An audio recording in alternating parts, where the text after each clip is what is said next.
a discriminação afeta os discursos judiciais em crimes de estupro? E como o sistema legal predominantemente masculino pode reforçar estereótipos de gênero nesses julgamentos? Para buscar essas respostas, a juíza Bruna Taffarello, da Segunda Vara Civil e Criminal de Chapadão do Sul, analisou a atuação da justiça brasileira em casos de violência sexual. A pesquisa para o mestrado na Escola Nacional de Formação e Aperfeiçoamento de Magistrados, a ENFAM, resultou em um livro que discute a violência institucional de gênero, assunto do mérito da questão de hoje. Magistrada, vamos do início, né? O que é violência institucional de gênero? Assim, quando ela ocorre? Certo. A violência institucional de gênero, ela é a violência praticada pelo Estado. Então, o Estado, por meio de ações ou omissões, ele pratica uma violência, ele viola os direitos das pessoas. Então, o Estado, que é formado para garantir os direitos das pessoas, em determinadas situações, acaba sendo o violador desses direitos. Por isso, violência institucional é a instituição do Estado, ou especificamente, né, no foco da minha pesquisa, o do Poder Judiciário, que não garante os direitos e, na verdade, viola os direitos de determinadas pessoas. A magistrada citou aqui a pesquisa, a gente vai falar dela mais para frente e o resultado que foi obtido dessa pesquisa, né? Mas vamos seguindo aqui para vocês conhecerem antes sobre o assunto, né, doutora? Claro. Poderia dar exemplos desse tipo de violência? Sim, nós tivemos recentemente, há 1 ou 2 anos atrás, o julgamento pelo Supremo Tribunal Federal de uma DPF, que tratou justamente dessa questão de violência institucional pelo Poder Judiciário. E nessa DPF, o Supremo entendeu que algumas condutas praticadas durante um processo de apuração de violência sexual configuram a violência institucional. Exemplos dessas condutas citadas nessa ADPF. Questionamentos a respeito da vida sexual pregressa da vítima. Então, o que ela fez antes daquilo é uma violência institucional, porque aponta fatos que não têm relevância ali para o desdobramento da ação penal. Também expor a mulher vítima de qualquer crime a perguntas vexatórias, especialmente a perguntas que não têm relação com os fatos que estão apurados, de acordo com o Supremo, configura violência institucional. E quando falamos em mulheres negras e indígenas, a situação ela é ainda mais falha? Sim, a situação é mais falha, é mais preocupante, porque entra nessa parte a discriminação composta ou interseccional. Então, nós observamos nesses casos que há a junção de fatores discriminatórios em relação, além do gênero, a raça, a etnia, a classe social, e a junção desses fatores potencializa as discriminações que essas mulheres sofrem e, em consequência, dificulta o acesso a direitos básicos, a direitos fundamentais, inclusive a esse direito fundamental que é o acesso à justiça. Então, nós temos, por exemplo, as mulheres indígenas, a CEDAW, que é a Convenção sobre a Eliminação de Todas as Formas de Discriminação contra as Mulheres, já reconheceu que, por conta da discriminação étnica que as mulheres indígenas sofrem, elas têm uma dificuldade muito maior do que outras mulheres para acessar a justiça, então, a ter um acesso qualificado ao sistema de justiça. Então, parece que é vítima 2 vezes, né? Infelizmente, sim. E violência institucional de gênero é crime? Nós tivemos também, há pouco tempo, a inserção na Lei de Abuso de Autoridade da figura típica da violência institucional. Então, há poucos anos, a violência institucional se tornou, sim, crime punível, mas na prática nós observamos que esse tipo penal ele não tem um impacto muito relevante para a mudança desse cenário. E o porquê disso? A violência institucional, ela tem como maior causa a discriminação indireta, ou seja, aquela discriminação que é praticada sem a intenção e até de forma inconsciente. Enquanto que a figura típica, o direito penal, crime, ele somente pune quem pratica de forma consciente, dolosa, quem pratica a violência institucional, consciente de que está praticando e com a vontade de praticar. Então, como essa forma de violência é uma coisa mais estrutural, cultural e praticada de forma inconsciente, a figura penal não tem potencial de inibir ou, de fato, evitar que essa prática ocorra. Acho que daí que vale uma discussão como essa, né, doutora Bruna, porque as pessoas passam a conhecer, tem informação, né, e conhecimento não vai levar a uma ignorância, um ato não sabia disso, né, enfim, é muito valioso isso, né. E quando existe a responsabilização, como os responsáveis eles são punidos? Sim, nós temos inicialmente essa questão penal, então quem pratica uma violência, quem submete uma mulher a uma situação de revitimização quando busca a ajuda do Estado, vai responder criminalmente por isso. De outro lado, aí na esfera administrativa, nós temos outros mecanismos para inibir essa prática. Um comitê CEDAW, ele determina que os estados tenham mecanismos administrativos para prestar contas do sistema de justiça, para que as mulheres não sofram violência pelo sistema de justiça. E o Conselho Nacional de Justiça, ele editou também recentemente uma recomendação e criou dentro da Corregedoria Nacional de Justiça um canal de comunicação para receber as denúncias de violências contra mulheres praticadas por magistrados, servidores, notários, registradores. Então, todas as pessoas que, direta ou indiretamente, integram o sistema de justiça podem ser responsabilizadas administrativamente por meio da Corregedoria Nacional de Justiça.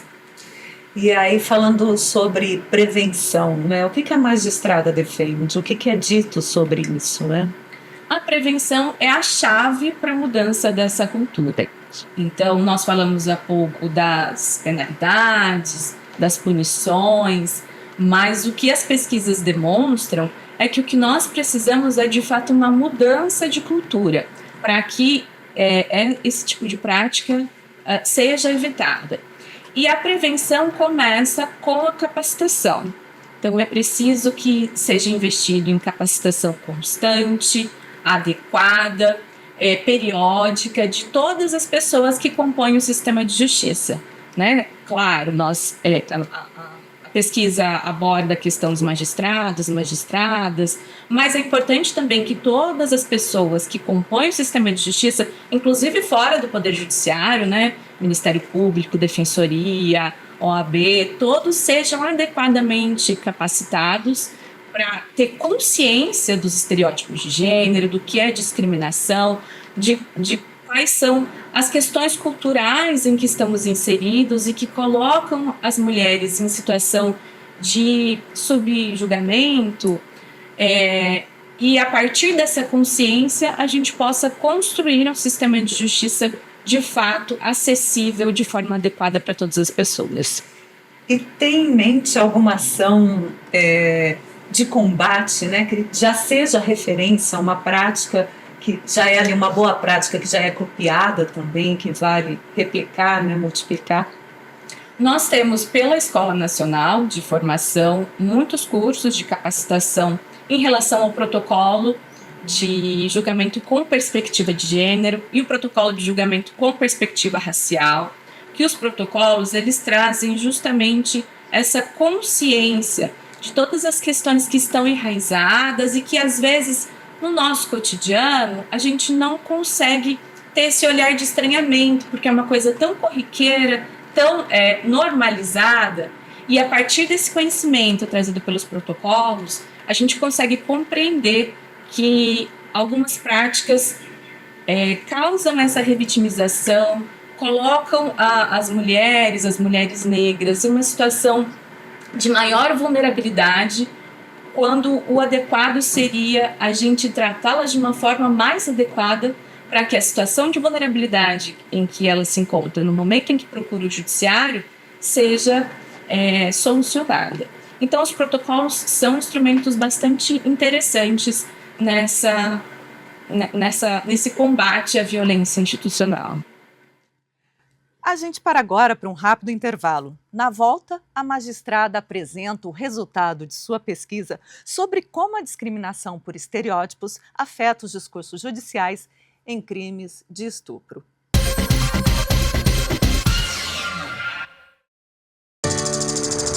Os números dizem muito sobre o desenvolvimento de Mato Grosso do Sul. Mas as vidas transformadas dizem muito mais. Não basta investir mais em educação. É preciso criar oportunidades em cada etapa da vida. Não é sobre criar mais um auxílio. É a chance de recomeçar com dignidade e segurança.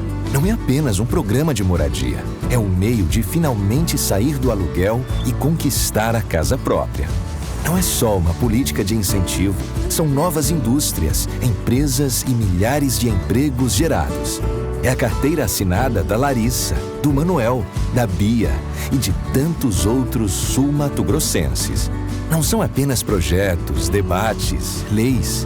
É todo o desenvolvimento de um estado até aqui. E todo o futuro que estamos construindo. Assembleia Legislativa de Mato Grosso do Sul, Estado do Pantanal.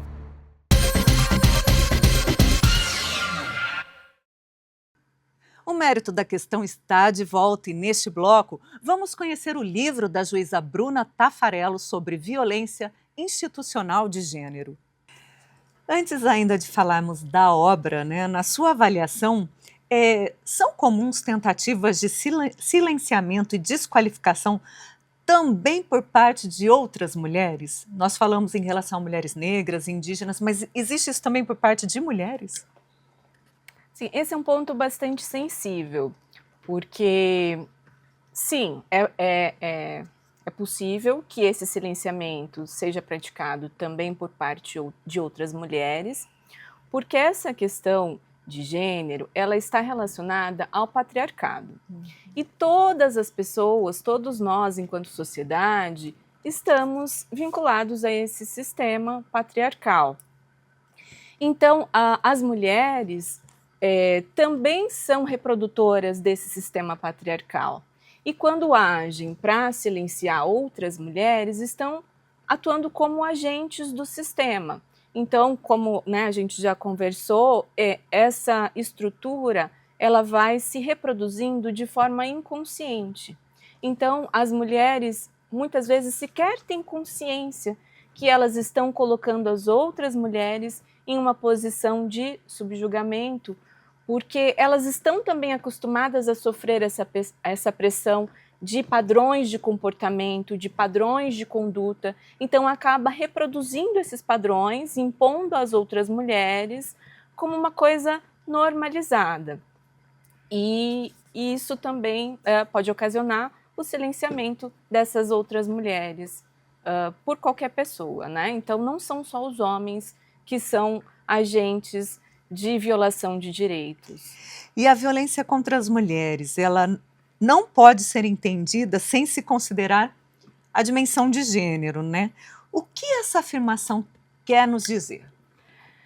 A violência contra as mulheres não é uma violência isolada ou uma violência ocorrida por acaso. A violência contra as mulheres, ela está relacionada a essa estrutura de poder, que é o poder estabelecido pelo patriarcado.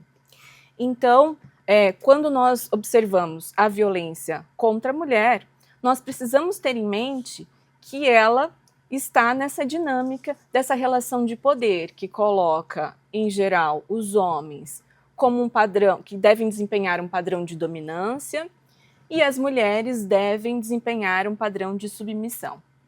Inclusive, a violência sexual, que foi tratada com mais a fundo na pesquisa, ela não é apenas um ato isolado, um crime isolado, ela está relacionada a essa hierarquia de posições de poder que o patriarcado coloca, a esse padrão de comportamento que o patriarcado coloca. Então, não é possível a gente analisar a violência contra a mulher de forma isolada. É preciso entender que ela está relacionada a essas relações de poder. Agora sim, né, sobre o livro ele é resultado, né, da pesquisa que a magistrada fez para um curso, né, para uma pós-graduação. Como a discriminação por estereótipos afeta os discursos judiciais em crimes de estupro? Perfeito. A pesquisa ela foi realizada no mestrado profissional da Infam, e nós observamos, por meio dos dados empíricos, que a discriminação de gênero ocasionada pela incidência de estereótipos de gênero nas decisões judiciais, elas afastam as mulheres do sistema de justiça, porque essa discriminação cobra das mulheres padrões muito rígidos de comportamento. Então, a partir do momento em que quem está julgando não observa que as mulheres ali tidas como vítimas nos processos desempenham aquele padrão rígido de comportamento, a palavra delas muitas vezes são questionadas, são colocadas em xeque. E aí há o que nós chamamos de uma inversão dos papéis no processo penal. Então, ela deixa de ser vítima e passa a ter que se defender, comprovar que ela não mentiu, comprovar que ela não inventou a história, e isso é uma forma de violência institucional. Uma nova violência, né? Como a gente falou aqui. O sistema legal, né, predominantemente masculino, acaba por reforçar estereótipos de gênero nos julgamentos de estupro, que é isso que a gente estava até já começando a falar sobre isso, né? Mas é um resultado da pesquisa também, é algo muito visto, muito... Sim, nós observamos algumas questões que foram bastante interessantes. Um dos pontos que chamou muita atenção na pesquisa empírica foi a predominância de citação de autores masculinos.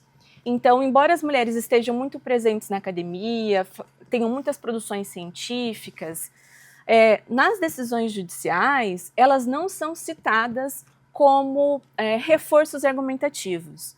Então, há uma predominância de autores homens. Então, o que se busca fundamentar nas decisões é sempre a partir do que foi escrito por homens. As mulheres, nos documentos que eu analisei, sequer foram citadas. Todas as citações, todas as referências foram de autores homens. Nós também temos, isso já é um dado muito conhecido, a subrepresentação feminina no segundo grau de jurisdição. Então, de todas as decisões analisadas, 83% delas foram relatadas por homens. Em mais da metade dos casos, não havia sequer uma mulher na composição dos órgãos julgadores. Então, nós observamos que são, em geral, sempre homens julgando os processos em que as mulheres são vítimas. Isso tem desestimulado a busca por justiça? Esse dado específico eu não tenho, mas o que nós sabemos é que há uma dificuldade maior das mulheres de terem acesso qualificado ao sistema de justiça. Isso já vem de dados da ONU, da CEDAW, das recomendações gerais da CEDAW, e isso dificulta o acesso, né? Nós não sabemos se as mulheres deixam de acessar o sistema de justiça por conta disso, mas nós sabemos que nós precisamos aperfeiçoar o sistema de justiça para que ele seja acessível para todas as pessoas. E a pesquisa traz ainda que, apesar das alterações legislativas de 2009, persistem práticas discriminatórias nos tribunais. Que práticas são essas e quais as consequências disso? Essas alterações legislativas de 2009, elas foram muito bem recebidas porque elas deixaram de tratar dos crimes contra os costumes e passaram a tratar dos crimes contra a dignidade e a liberdade sexual. Isso foi um avanço muito importante na legislação. Mas a partir da pesquisa empírica, nós observamos que os padrões de julgamento não acompanharam essa alteração legislativa. Porque nós observamos que ainda persistiu nos julgamentos essa questão da lógica da honestidade. Então, a vítima é que precisa comprovar que não está mentindo, que não inventou história, que não tem por que ela querer prejudicar o réu, prejudicar o acusado. Então, continua havendo essa inversão de papéis. Nós observamos também que, em muitos casos, há a descaracterização e a desclassificação da violência sexual sofrida pelas mulheres. Então, em muitos julgados, a violência foi tratada como uma coisa banal, uma coisa sem grande importância. Então, por conta disso, não poderia incidir ali uma norma penal que tem uma pena bastante elevada. Mas nós observamos que isso não é feito a partir da perspectiva da mulher que teve o seu corpo violado, o seu corpo apalpado, beijado, enfim, uma série de violações ali da liberdade, da dignidade sexual ocorreram, mas há uma banalização daquela violência em razão da norma ter uma pena muito grande. Então temos aí também o que nós chamamos de um garantismo patriarcal. Deixa de aplicar a norma por entender que naquele caso específico a norma é muito gravosa por conta daquela violência que às vezes não é vista como muito grave. Certo. Depois dessa leitura relevante de cenário, né, magistrada, quais os desafios a serem enfrentados? Quer dizer, só o fato de estarmos discutindo isso aqui hoje mostra evolução, né? Mostra passos à frente nessa caminhada. Mas quais os desafios aí diante desse cenário que a senhora trouxe no programa de hoje? Eu acho muito interessante a gente ter dados concretos para conseguir visualizar o cenário, quais são os pontos sensíveis e o que a gente pode fazer para melhorar e, né, como já dito, tornar esse sistema de justiça acessível de forma adequada para todas as pessoas. E eu entendo que, primeiro, essa conscientização, então, a partir dos dados, a gente compreender quais são os problemas existentes e buscar soluções para transformar o sistema, para melhorar e para aperfeiçoar, né, o nosso serviço, nossa prestação jurisdicional, que é a finalidade para estarmos todas e todos aqui, né? Bom, obrigada por se dedicar a fazer esse estudo, né, a trazer isso para o mérito da questão de hoje, informar as pessoas, porque parece que a conscientização é a base dessa mudança, né? Sim, com certeza. A conscientização e a capacitação, né? Então, a gente precisa ter consciência do problema e se capacitar para poder, de fato, entregar uma jurisdição adequada e acessível para todos. Obrigada. Eu que agradeço. A violência institucional de gênero é uma violação dos direitos humanos e requer a participação de todos para sua erradicação. Ajude a desconstruir estereótipos de desigualdade. Agora, caso seja vítima, procure os canais especializados de denúncia, como a Central de Atendimento à Mulher no 180 ou Disque 100 para a Ouvidoria Nacional de Direitos Humanos. Até o próximo programa.